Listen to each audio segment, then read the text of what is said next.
പ്രവാസികൾക്ക് നാട്ടിലേക്ക് വരുമ്പോൾ ആശ്രയിക്കാവുന്ന ഒരു മേഖല തന്നെയാണ് പശു വളർത്തൽ മേഖല. ഇന്ന് നമ്മൾ കാണാൻ പോകുന്നത് ഒരു മുൻ പ്രവാസിയുടെ വളരെ വിജയകരമായി മുന്നോട്ട് പോകുന്ന ഒരു ഫാമാണ്. അപ്പോൾ ഇടപ്പറമ്പിൽ ഫാംസിൻ്റെ പുതിയൊരു വീഡിയോയിലേക്ക് എല്ലാവർക്കും സ്വാഗതം. ഞാൻ ശ്രീമോൻ മാത്യു. ഇന്ന് നമ്മൾ നിൽക്കുന്നത് എറണാകുളം ജില്ലയിൽ ആലുവയ്ക്കടുത്ത് വെളിയത്തുനാട് എന്ന സ്ഥലത്താണ്. ഇവിടെ നെവാസ് എന്ന മുൻ പ്രവാസിയുടെ പശു ഫാമിൽ 25 പശുക്കളുണ്ട്. തുടക്കം വെറും 10 പശുക്കളെ ഉണ്ടായിരുന്നുള്ളൂ എങ്കിലും പിന്നീട് അത് 25ഓളം പശുക്കളായി മാറുകയാണ് ചെയ്തത്. ഇദ്ദേഹത്തിന് പശു വളർത്തൽ വളരെ ലാഭകരമാണ്. അതിന് ചില കാരണങ്ങൾ ഇദ്ദേഹം ഇവിടെ ചെയ്യുന്നുണ്ട്. അപ്പോൾ നമ്മളിന്ന് കാണാൻ പോകുന്നത് ഈ ഒരു മുൻ പ്രവാസിയായ ക്ഷീരകർഷകൻ ഈ ഒരു പശു വളർത്തലിലൂടെ എങ്ങനെയാണ് ലാഭം ഉണ്ടാക്കുന്നത് എന്നാണ്. അപ്പോൾ ഇതിൻ്റെ കാഴ്ചകളിലേക്ക് പോകാം. ഇക്ക നമസ്കാരം. നമസ്കാരം. എനിക്ക് തോന്നുന്നു ഒരു 4 വർഷത്തിന് ശേഷം നമ്മൾ കാണാം അല്ലേ? അതെ അതെ അതെ. ഇക്കയുടെ പേരും നമ്മുടെ സ്ഥലമൊക്കെ ഒന്ന് പറയാം. എൻ്റെ പേര് നവാസ്. ഇത് വെളിയത്തുനാട് വയലോടം ആലുവക്കടുത്ത് UC കോളേജ്. സ്ലിപ്പാവോ? ഇല്ല. ശരി, നമ്മൾ 4 വർഷം മുമ്പ് വരുമ്പോൾ എനിക്ക് തോന്നുന്നത് ഇത്രയും പശു ഇല്ലായിരുന്നു തോന്നുന്നു. ഇല്ല ഇത്രയും പശു ഇല്ല. ഇപ്പൊ 3 നമ്മൾ 10 പശുമാണ് ആദ്യം നമ്മൾ സ്റ്റാർട്ട് ചെയ്തത്. ഇപ്പോൾ ഒരു 5 മണി ആവാറായിട്ടുണ്ട്. ഞങ്ങൾ വൈകിട്ട് 5 മണി ആവാറായിട്ടുണ്ട്. എനിക്ക് തോന്നുന്നത് ഇക്കയ്ക്ക് ഇവിടെ പാൽ സപ്ലൈ ആണ്. പാൽ സപ്ലൈ അതുകൊണ്ട് പാൽ സപ്ലൈയും ബാക്കി മിച്ചം വരുന്നത് നമ്മൾ അടുവശ്ശേരി മിൽമേലാണ് കൊടുക്കുന്നത്. അടുവശ്ശേരി. അതായത് നമുക്കിപ്പോൾ ടോട്ടൽ എത്രത്തോളം പാൽ ഉൽപ്പാദനം?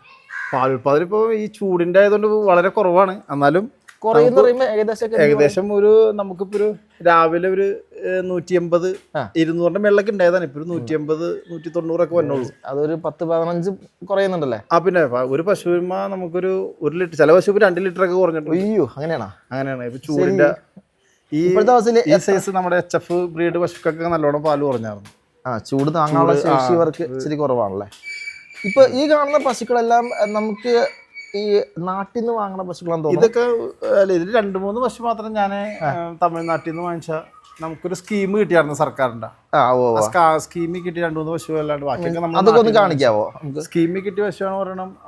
അത് ഇത് പിന്നെ ഈ നിൽക്കുന്ന ബ്ലാക്ക് 2 ബ്ലാക്ക് ഇത് കാണല്ലേ. അങ്ങനെ ഒരു 10 പശുവിന്റെ സ്കീം എനിക്ക് കിട്ടിയായിരുന്നു. അതിൽ ഒരെണ്ണം ഡെഡായി പോയി. അങ്ങനെയല്ലേ? ഇത്തവണ ഡെഡ് ആവാൻ കാരണം എന്താ? ഇപ്പൊ അടുത്ത ദിവസം ഒരെണ്ണം ഡെഡായിരുന്നു. ഈ കഴിഞ്ഞ ദിവസം ഒരു ചൂടിന്റെ അതായത് ഗ്യാസ് കയറിയിട്ട് കാർഡിയാക് അറസ്റ്റ് വന്ന്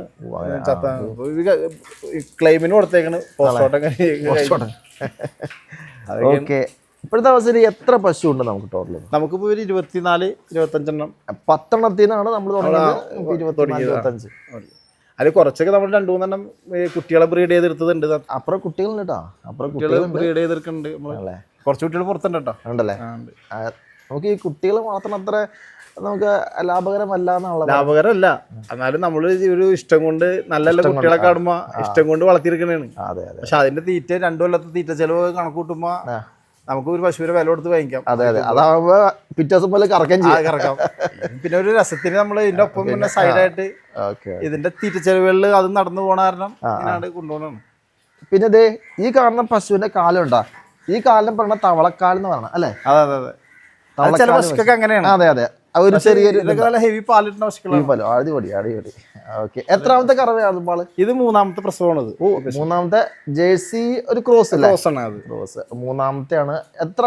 എത്ര മാസമായിട്ട് ഇപ്പൊ കറക്കാൻ തുടങ്ങി? ഇത് ഒരു 5.5 മാസം കഴിഞ്ഞിട്ടുണ്ട്. 5.5 മാസം അല്ലേ? ശരി. അപ്പൊ എന്തായാലും ഇക്ക ഫാമിലി ആയിട്ട് തന്നെ ഫാമിലി ആയിട്ട് കഴിഞ്ഞ തുടങ്ങിയപ്പോ തൊട്ടുള്ള നമ്മുടെ പിള്ളേരും ഞാനും ഒക്കെ കൂടി അടങ്ങിയിട്ടുള്ള ഒരു സംവിധാനം. അന്ന് വരുമ്പോ കുട്ടികൾ കുറച്ചുകൂടി ചെറുതായിരുന്നു. ഇപ്പൊ കുട്ടികളൊക്കെ വലുതായി. മൂത്തവൻ എഞ്ചിനീയറിംഗ് കഴിയാറായി. അങ്ങനെയൊക്കെ ഇപ്പൊ കുട്ടികൾ ഫുൾ ആക്റ്റീവ് ആയിട്ട്. എനിക്ക് തോന്നുന്നത് ഇക്കപോലെ തന്നെ സൈഡായിട്ട്. ഓക്കെ, ഇതിനോട് പോത്തുണ്ട്. പോത്ത്, കാള പെരുന്നാളിന് ആവശ്യമായ ആൾക്കാർക്ക് പോത്ത്, അങ്ങനെയുള്ള പരിപാടി. എന്തായാലും പോത്തിനൊക്കെ കാണിച്ചിട്ട് ഒരു വീഡിയോ നമുക്ക് ചെയ്യാം. അത് വേറെ കാര്യം. ഇവിടെ ഞാൻ നോക്കുമ്പോൾ കൂടുതലും ക്രോസ് ഇനങ്ങളാണല്ലോ. കാരണം വെച്ചാൽ നമുക്ക് ഈ നാടൻ അല്ലെങ്കിൽ എന്താ പറയാ, നമുക്ക് മുതലാവൂല നാടൻ വളർത്തി. അല്ല, ഞാൻ പറയുന്നത് ജേഴ്സി നാടൻ ക്രോസുകൾ. ജേഴ്സി ക്രോസുകളാണ് നമുക്ക് ഇവിടെയും പ്രതിരോധം കൂടുതലുള്ളത്. അതുങ്ങൾക്കാണല്ലോ. ഓക്കെ, സിംഗിൾ കളർ കേട്ടാ. Single colour. അതായത് ഈ കാണുന്ന കണക്ക് ഒറ്റ കളറുള്ള പശുക്കളാണ് കൂടുതലും. അതായത് കറുപ്പാണെങ്കിൽ ഫുൾ കറുപ്പ്, അല്ലെങ്കിൽ മഞ്ഞയാണെങ്കിൽ ഫുൾ മഞ്ഞ അല്ലേ? അതെ. അത്ര ഒരു സഹിവാളുണ്ട്. സഹിവാളിന്റെ ക്രോസ് ഉണ്ടല്ലേ? സഹിവാളിന് നമുക്ക് എന്ത് പാല് കിട്ടുന്നേക്കാ? അത് നല്ല പാല് കിട്ടുന്ന സഹിവാളാണ്. 12 ഇപ്പൊ ഇത്തിരി കുറഞ്ഞതാണ്. കാലത്ത് രാവിലെ 12-13 കിട്ടിയ പശുവാണത്. അതായത് ഒരു ചെന പിടിച്ചു കഴിഞ്ഞാൽ തൊഴിയുടെ ബഹളമായി. ഇല്ല. അത് വെച്ചല്ലേ അത് നിങ്ങൾ ഈ പ്രസവത്തിന്റെ ഒരു കുറച്ച് സമയം നമ്മളൊന്ന് പേടി അതുങ്ങൾക്കൊരു ഭയം ഉണ്ടായിട്ടാണ്. കാരണം അവർക്ക് ഈ കുട്ടികളോടുള്ള സ്നേഹം കൂടുതലാണ്. ഇത് പ്രസവിച്ചു കഴിഞ്ഞാൽ കറക്കാനൊന്നും കുഴപ്പമില്ല. ഒരു കുഴപ്പമില്ല. ഞാൻ പിന്നെ ഇക്ക അടുത്ത് നിൽക്കുമ്പോൾ എനിക്ക് ഒരു വേറെ കാര്യം പറയണ്ട. കാരണം ശരിക്കും ഇക്ക അല്ല തുടങ്ങിയത്. ഉമ്മയാണ് തുടങ്ങിയത്. എന്റെ ചെറുപ്പത്തിൽ ഉമ്മാക്കാണ് പശു ഉള്ളത്. ഇത് ഉമ്മ കാണിച്ചു കൊടുത്ത മാർഗത്തിലൂടെ ഈ ഒരു മാർഗം തെരഞ്ഞെടുത്തിട്ട് എങ്ങനെയുണ്ട് ഒന്ന് പറയാം. കുഴപ്പമില്ല. ഈ പാലിന്റെ വില ഈ 60 രൂപ എന്നുള്ളത് ശരിക്കും പറഞ്ഞാൽ നമുക്കൊരു 70 രൂപ കിട്ടണം. നല്ല ഇതൊരു മെച്ചപ്പാടിലേക്ക് ഇപ്പൊ മിൽമ കൂട്ടാൻ പോകുന്നുണ്ട്. ഇതിപ്പോ കൂട്ടും, അത് കൂടുമ്പോ തന്നെ നമ്മുടെ വില തീറ്റയുടെ വില കൂടും. കൂടുമ്പോ ഇപ്പൊ 5 രൂപ മിൽമ കൂട്ടുമ്പോ 10 രൂപ 25 രൂപ ചാക്കിന് കമ്പനിക്കാർ കൂട്ടും. അപ്പൊ അത് ശരിയായി. മിക്കവാറും ഇനിയിപ്പോ ഡീസലിന്റെ വില കൂടുമ്പോ വീണ്ടും കൂടും. ഇതൊക്കെ തന്നെ സംവിധാനം. പിന്നെ നമ്മൾ പിടിച്ചു നിൽക്കുന്നത് നമ്മളെ പുറത്തുള്ള സെയിൽ കൊണ്ട് നമ്മൾ പിടിച്ചേക്കാണ്. മിൽമയെ കൊടുത്ത് നമുക്ക് രക്ഷപ്പെടാൻ പറ്റില്ല. ഇതിപ്പോ ടോട്ടല് നമുക്ക് എത്ര ലിറ്റർ നമുക്ക് ഒരു ദിവസം കൊടുക്കാൻ പറ്റുന്നുണ്ട്? നമ്മൾ 2 നേരം കൂടിയും നമുക്കൊരു 350 ലിറ്റർ ഒക്കെ. അല്ല ഞാൻ ചോദിക്കുന്നത് വീടുകളിൽ കൊടുക്കുകയാണെങ്കിൽ വീടുകളിൽ നമ്മളൊരു എങ്ങനെയായാലും ഒരു 130-140 ലിറ്റർ നമ്മള് വീടുകളിൽ കൊടുക്കേണ്ടത് രാവിലെ മാത്രം. ഞാനും മക്കളെ കൂടി കൊണ്ടുപോകും. ഒരേ ഏരിയ ഓരോ പിള്ളേര് കൊണ്ടുപോകും. അതായത് വണ്ടിയിൽ കൊണ്ടുപോകണം. 2 വീലർ കൊണ്ടാണ്. അടിപൊളി. നമുക്ക് ഈ വീടുകളൊക്കെ എങ്ങനെ? പെങ്ങളുടെ മോൻ അന്നുണ്ടായിരുന്ന ആള് ഇപ്പോഴും വരുന്നുണ്ട്. ആളിപ്പോ ബിടെക് കഴിഞ്ഞ് നിൽക്കണ്. അടിപൊളി. കുട്ടികൾക്ക് ഈ ഒരു മേഖലയോടുള്ള ഒരു താല്പര്യം കേട്ടോ, അല്ലെങ്കിൽ അങ്ങനെ വരില്ല. ഇല്ല. ഇത്തരത്തിലുള്ള വീടുകൾ എങ്ങനെ കണ്ടെത്തിയത് നമ്മൾ? ആ ഒരു നമ്മുടെ ലോക്കൽ ഏരിയ എങ്ങനെ, പിന്നെ നമ്മുടെ മൗത്ത് പബ്ലിസിറ്റി ആണല്ലോ. അപ്പൊ ഒരാൾ മേടിച്ച് പാല് നന്നായി ഇന്നാകടുത്ത് പാല് മേടിച്ച് നല്ല പാലാണെന്നുള്ള ഇപ്പൊ നമ്മുടെ ഭാര്യ തന്നെ ഇതിന്റെ ബൈ പ്രോഡക്റ്റ് ആയിട്ട് ഈ കാണാണ് കേട്ടോ. ഭാര്യ ബൈ പ്രോഡക്റ്റ് ഒക്കെ ഉണ്ടാക്കുന്നുണ്ട്. നെയ്യുണ്ട്, തൈര് ഒക്കെ ഉണ്ടാക്കുന്നുണ്ട്. അടിപൊളി. അതായത് ഫാമിലി ആയിട്ട് ഫുള്ളായിട്ട് ഇത് തന്നെ. ശരിക്കും ഞാൻ ചോദിച്ചോട്ടെ, ഇതിപ്പോ തുടങ്ങിയ ഒരു 10 പശുവില് ഏതെങ്കിലും ഒരെണ്ണം കൂടെ ഉണ്ടോ? ഇല്ല, അതൊക്കെ മാറിപ്പോയി പശുക്കള്. നമ്മള് കുറച്ച് കറവ പറ്റി കഴിയുമ്പോ ചെന പിടിക്കുക ഒക്കെ വരുമ്പോ നമ്മൾ കൊടുത്ത്. അപ്പൊ ഫാമിലേക്ക് വന്നിട്ട് ഇപ്പൊ എത്ര നാളായി ശരിക്കും? ഞാൻ പ്രവാസം കഴിഞ്ഞ് ഞാൻ കൊറോണ ടൈം വന്നിട്ട് പിന്നെ അതിന് ശേഷം തുടങ്ങിയതാണ്. എനിക്ക് തോന്നുന്നത് ആ ഒരു സമയത്താണ് അത്രയും ചെലവില്ലാന്ന് തോന്നുന്നു. അന്ന് ചെറിയത് കുറവായിരുന്നു. പണിക്കാശും ഇതിന്റെ ചെലവുകളൊക്കെ കൂലി ചെലവ് കുറവായിരുന്നു. അന്ന് കുറച്ച് പശു ഉണ്ടായ കാരണം ഒരാളുണ്ടായുള്ളൂ. ഒറ്റ ആളുണ്ടായുള്ളൂ. ഒരു ഫാമിലി ഉണ്ടായില്ല. അന്ന് സിംഗിൾ പേഴ്സൺ ആണ് പറഞ്ഞുകൊണ്ടിരുന്നത്. അപ്പൊ ഞാനും കൂടി സഹായിച്ചു. ഇപ്പൊ ഒരു ഫാമിലിയോടെ താമസിക്കുന്നുണ്ട്. ഫാമിലി ആ കാണുന്ന വീട്ടിലാട്ടോ താമസിക്കുന്നത്. അവിടെ താമസിക്കുന്നുണ്ട്. ഇത്തരത്തിലുള്ള പശുക്കളെ വളർത്തുമ്പോൾ ശരിക്കും എത്ര മണിക്ക് നമ്മൾ കാലത്ത് തരണം? കാരണം ഇപ്പൊ 25 പശുണ്ട്. ഇവര് റൊട്ടേഷൻ എന്ന് പറഞ്ഞാൽ ഇപ്പൊ ഞാനിവിടെ വരുന്നത് 3:30 മണിയാകുമ്പോൾ ഞാൻ വരുന്നത്. അവര് ശരിക്കും പറഞ്ഞ 1:30-1:45 ഇവിടെ സ്റ്റാർട്ട് ചെയ്യും. അവര് സ്റ്റാർട്ട് ചെയ്യും. 1:30 സ്റ്റാർട്ട് ചെയ്യും. അവര് ശരിക്കും പറഞ്ഞ ഒരു 5 മണിയാകുമ്പോ പരിപാടി കഴിയും. എത്ര മണിയാകുമ്പോൾ സെയിൽ കഴിയും? ഒരു 8:30-9 മണി. പിള്ളേരെ ഏരിയൊക്കെ അവര് നേരത്തെ കവർ ചെയ്യും. എന്റെ ഏരിയ ഇത്തിരി വൈകി. ഞാൻ മിൽമയിലൊക്കെ പാല് കൊടുത്തിട്ട് വന്നിട്ടാണ് ചെയ്യുന്നത്. ഈ മിൽമേല് പാൽ കൊടുത്ത് നമുക്ക് എന്ത് കിട്ടണ്ട്? മിൽമേല് മാക്സിമം രാവിലത്തെ പാലിന് 46 രൂപ. 46. ഉച്ചയുണ്ടാവുമ്പോ 49 രൂപ. 50 രൂപ തേച്ച് തരൂല അവര്. 49 രൂപ 50 പൈസ തരുള്ളൂ. 50 പൈസ എന്തായാലും കുറയ്ക്കും അവര്. അതൊക്കെയാണ്. അത് ഫാറ്റും SNF ഒക്കെ നോക്കിയിട്ടാണ് തന്നത്. അല്ല, ഈ മിൽമയായിട്ട് ഇപ്പൊ ഒരു കോണ്ടാക്ട് വെച്ചിട്ട് നമുക്ക് ഗവൺമെന്റ് എന്തെങ്കിലും സപ്പോർട്ട്? ഗവൺമെന്റിന്റെ ഒരു നമുക്ക് സ്കീമല്ല, സബ്സിഡി തന്നെ ഉണ്ട്. ഒരു വർഷത്തില് അവര് 2 രൂപ വെച്ച് നമുക്ക് സബ്സിഡി തരുന്നുണ്ട്. ചൂടായതിലും ഇല്ല, ചൂടിന്റെ ഇൻസെന്റീവ് ഒന്നും ഇത്തവണ കഴിഞ്ഞവണ പ്രഖ്യാപിച്ചായിരുന്നു.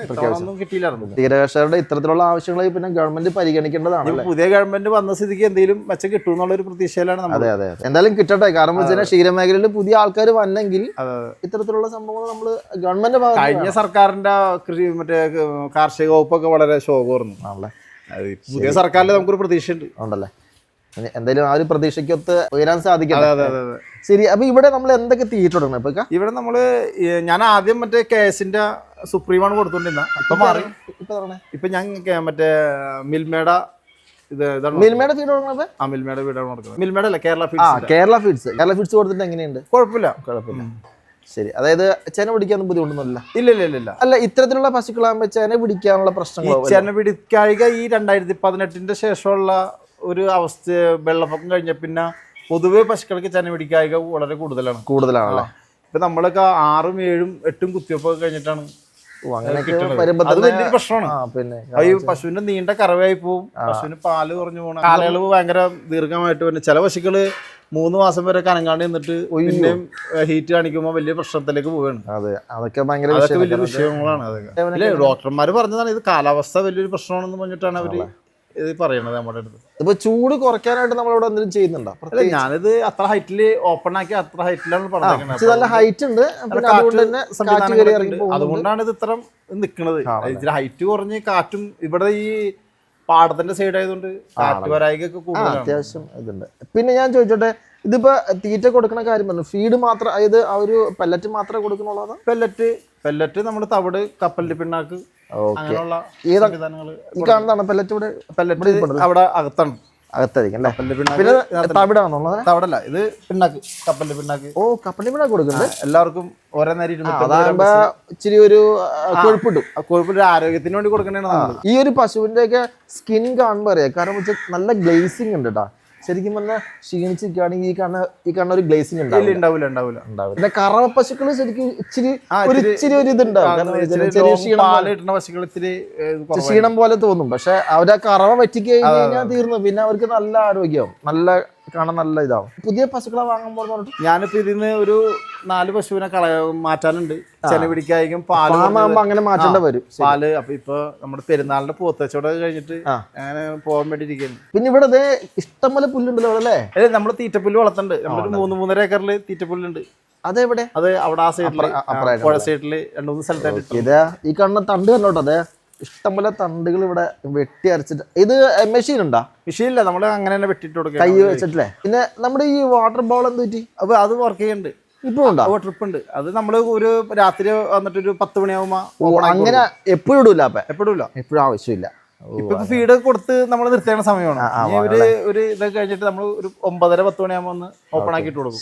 രാവിലെ വരെ ഓപ്പൺ ആക്കിട്ട് കൊടുക്കും. ഒരു ടൈമിംഗ് ഉണ്ട്. ആ ടൈമിംഗ് ഇപ്പൊ കാലത്ത് ആ ഒരു അത്രയും നേരത്തെ തുടങ്ങുന്നു. അപ്പൊ ഉച്ചയ്ക്കാണെങ്കിലോ? ഉച്ചക്ക് 11:30 മണിക്ക് സ്റ്റാർട്ട് ചെയ്യും. ആള് പുല്ലിട്ടൊക്കെ 11:30 മണിക്കാകുമ്പോൾ ഒരു ക്ലീനിങ് ഒക്കെ തുടങ്ങും. ഓക്കെ. സാധാരണ ഈ ഫാമുകളൊക്കെ ആകുമ്പോ സൈലേജ് കൊടുക്കുക സംഭവം ഞാൻ ചെയ്തിട്ടില്ല കേട്ടോ.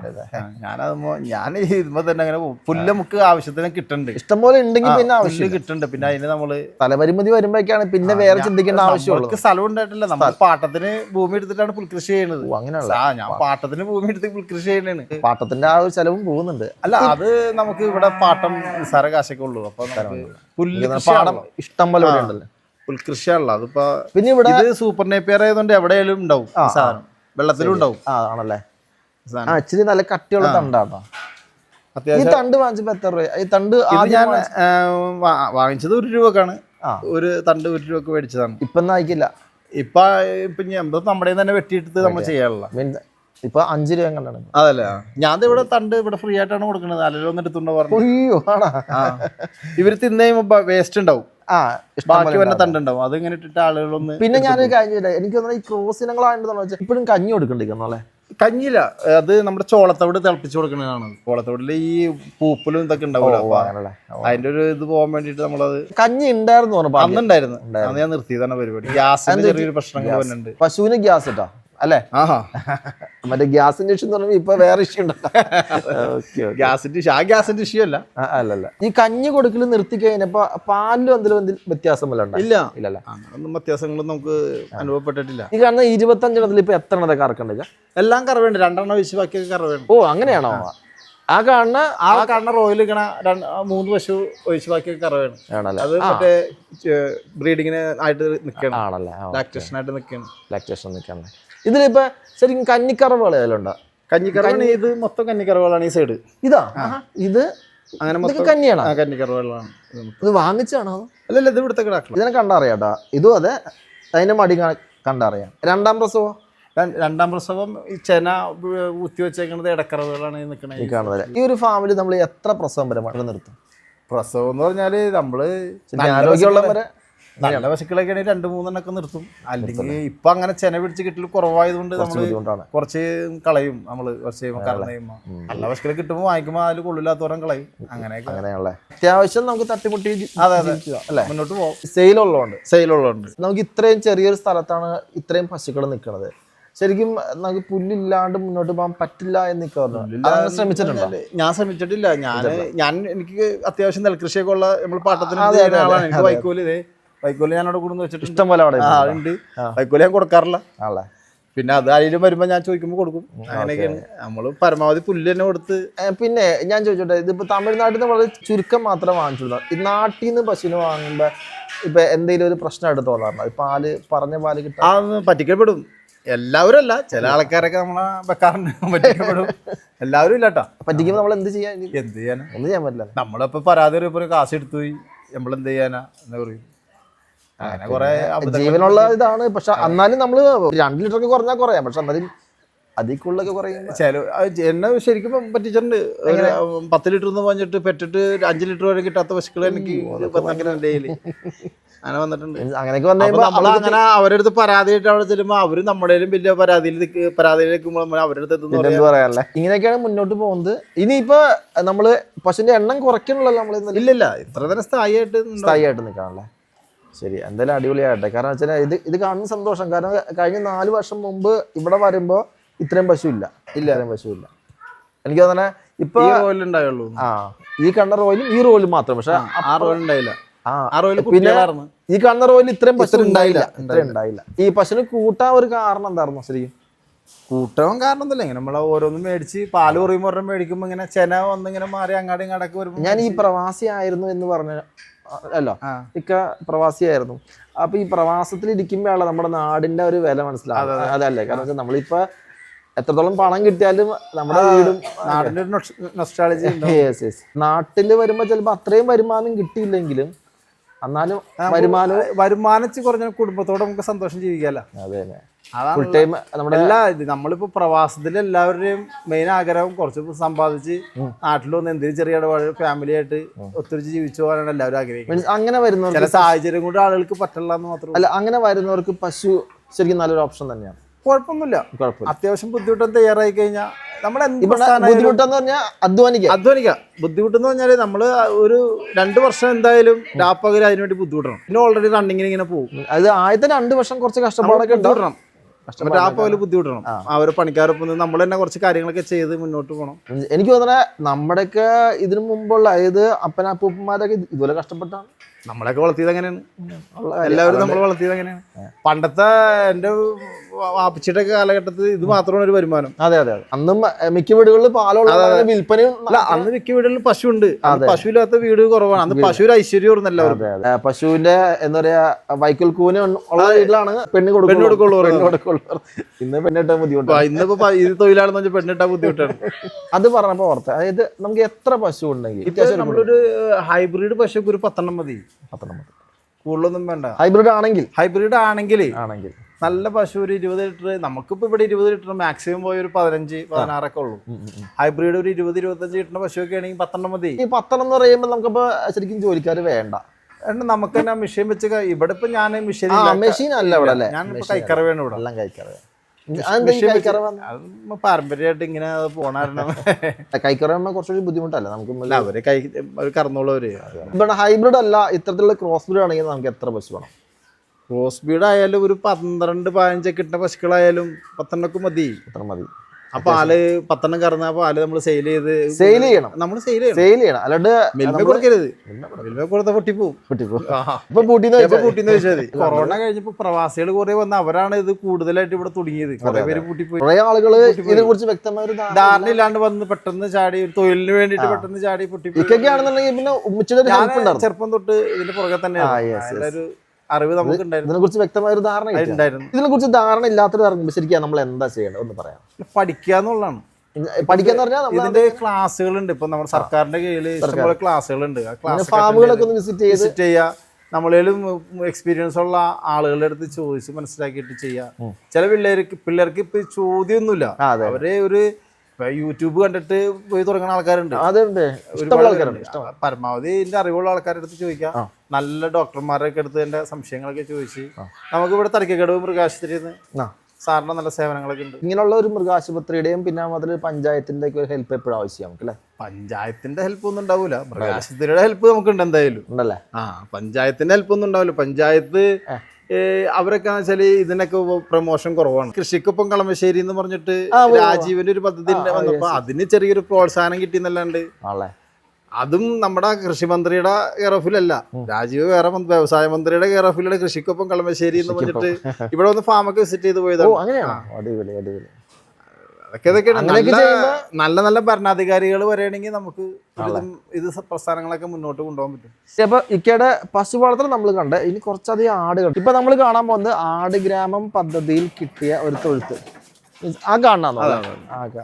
ഇപ്പൊ എനിക്ക് തോന്നുന്നു ഇവിടെ ഒരു 10-25 ആടുകളുണ്ടല്ലോ. എത്ര ഉണ്ട് മുച്ചി ഇവിടെ? 30 മേലുണ്ട് കേട്ടാ.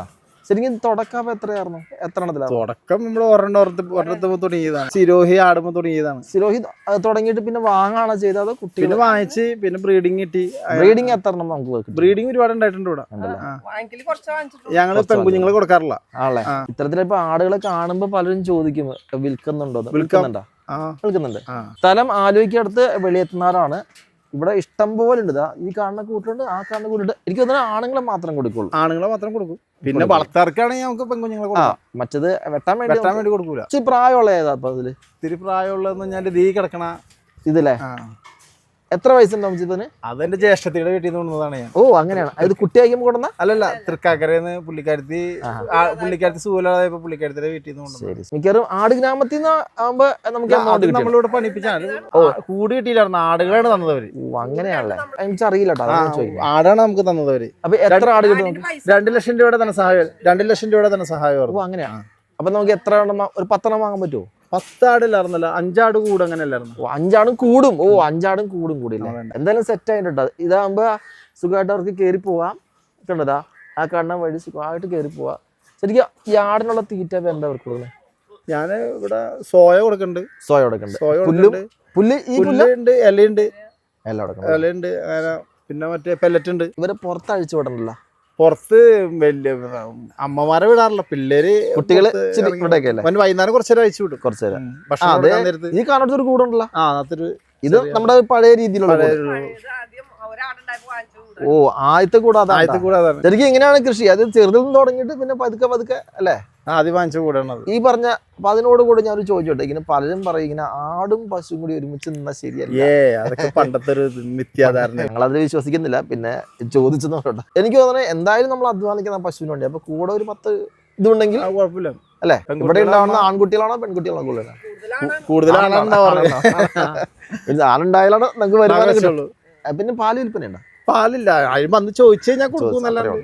പാല് മിക്കവാറും കുട്ടികൾ തന്നെ ആയിരിക്കും. കുട്ടികളെ കുടിപ്പിക്കണം. ശരി. അപ്പൊ എന്തായാലും കണ്ടതിലും ഒരുപാട് സന്തോഷമുണ്ട്. കാരണം വെച്ചാൽ ഇതുപോലെ നിങ്ങൾ ഇടക്കിടക്ക് ഇതുപോലെ പറഞ്ഞം ഞങ്ങളൊക്കെ ഇത് പ്രസ്ഥാനം മുന്നോട്ട് പോകണ്ടെന്ന് അറിയേണ്ടത് നിങ്ങൾ ഇടക്കിടക്ക് വന്ന് നോക്കണം. നമ്മുടെ ചാനലിൽ പലരും കമന്റ് ചെയ്യാറുണ്ട്. കാരണം വെച്ചാൽ ഇതൊക്കെ കുറച്ച് നാളുണ്ടാവുള്ളൂ, 1 വർഷം കഴിയുമ്പോൾ പൂട്ടും, അല്ലെങ്കിൽ 6 മാസം കഴിയുമ്പോൾ പൂട്ടും. പക്ഷെ ഇതിപ്പോ 4 വർഷം, ഇതിപ്പോ 5-ാമത്തെ വർഷം, 6-ാമത്തെ വർഷം നിങ്ങൾ വന്നത്. ഞാൻ തുടങ്ങിയ ഒരു 6-7 മാസം കഴിയുമ്പോൾ നിങ്ങൾ വന്നത്. ഓ അങ്ങനെയാണല്ലോ. ശരി. അപ്പൊ എന്തായാലും ഇക്കയുടെയും ഉമ്മച്ചിയുടെയും പിന്നെ വീട്ടുകാരുടെ എല്ലാവരുടെയും ശരിക്കൊരു പ്രയത്നം ഇവിടെ ഞങ്ങൾ കണ്ടു. അപ്പൊ എന്തായാലും നിങ്ങളുടെ ഈ ഒരു വിലപ്പെട്ട കൃഷിയെ കുറിച്ച് ഞങ്ങൾക്ക് കാണിച്ചെന്ന് നന്ദി. അപ്പൊ എന്തായാലും നിങ്ങൾക്ക് ആടിനെ വേണമെന്നുണ്ടെങ്കിൽ നമ്മുടെ ബൈ പ്രോഡക്റ്റ് ഒക്കെ വേണമെന്നുണ്ടെങ്കിൽ നമ്മളായിട്ട് ബന്ധപ്പെട്ടത് ഇക്കടെ കോൺടാക്ട് നമ്പർ കൊടുക്കാം. ഇക്കടെ കോൺടാക്ട് നമ്പർ കൊടുക്കാം. അപ്പൊ ഇനി ഫാമിനെ കുറിച്ച് അറിയണമെന്നുണ്ടെങ്കിൽ അല്ലെങ്കിൽ വിൽപ്പനയുടെ ഇതുമായി ബന്ധപ്പെട്ട എന്താണെങ്കിലും ഇക്കനെ വിളിച്ചാൽ മതി. ഇക്കനെ വിളിക്കുന്ന ഒരു ടൈം വല്ലതും ഉണ്ടോ? നമുക്ക് ഇല്ല, എപ്പോൾ വിളിച്ചാലും. ശരി. അപ്പൊ പ്രവാസിയായിരുന്നു. അപ്പൊ പ്രവാസികൾക്കും വിളിക്കാട്ടോ. കാരണം വെച്ചാൽ എക്സ്പീരിയൻസ് അറിയണം ആഗ്രഹം ഉണ്ടാവുമല്ലോ. ശരി. അപ്പൊ എന്തായാലും ഇക്കയുടെ വിലപ്പെട്ട സമയം ഞങ്ങൾക്ക് ചെലവഴിച്ചു നന്ദി. അപ്പൊ താങ്ക് യു. നമസ്കാരം. അപ്പോൾ ഇത്രയും സമയം നമ്മൾ കണ്ടുകൊണ്ടിരുന്നത് മുൻ പ്രവാസിയായ നവാസിക്കയുടെ പശു ഫാമിൻ്റെ കാഴ്ചകളാണ്. അപ്പോൾ ഇന്നത്തെ വീഡിയോ നിങ്ങൾക്ക് ഇഷ്ടപ്പെട്ടു എന്ന് വിശ്വസിക്കുന്നു. വീഡിയോ ഇഷ്ടപ്പെട്ട ലൈക്ക് ചെയ്യാനും കമൻറ്റ് ചെയ്യാനും മറക്കരുത്. അപ്പോൾ അടുത്ത വീഡിയോ കാണാം. അതുവരെ നമസ്കാരം.